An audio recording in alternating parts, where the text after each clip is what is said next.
So when we're talking about aggression in dogs, there's a lot of misconception that any sort of loud behavior or um, overtly reactive behavior, they get lumped in as aggression, right? And so something to consider is that it's not always what it seems. There is a lot of nuance to dog behavior, and something to be considered: is your dog fearful? Is your dog potentially hypersocial, where they see other dogs and they just want to play, and inadvertently over time this has turned into frustration on the leash and now they're barking on the leash, right? I wouldn't necessarily consider that aggression. That would fall more under the category of reactivity. And a lot of times, reactivity can mimic a lot of the symptoms of actual true aggression.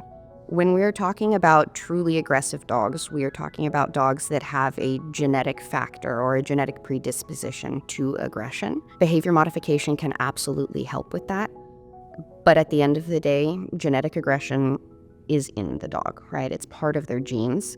So what we end up doing with behavior modification is we give the dog alternative, incompatible behaviors to the behaviors that they had rehearsed prior. So the aggressive tendencies, we give them behaviors that they are unable to rehearse those aggressive tendencies during. Along with that, we also provide the owner with step-by-step management of how to handle that dog going forward to limit any negative interactions or negative rehearsals of behavior.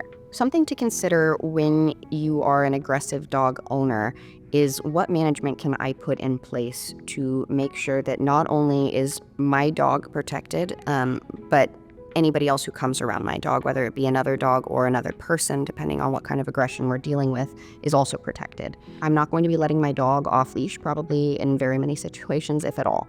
I'm going to make sure that if guests are coming over to my home and my dog doesn't like guests, that my dog is contained either in a kennel, a different room, behind a baby gate, on a leash, somewhere that they can't get to the source of the issue for them. Genetic aggression does not equal a bad dog.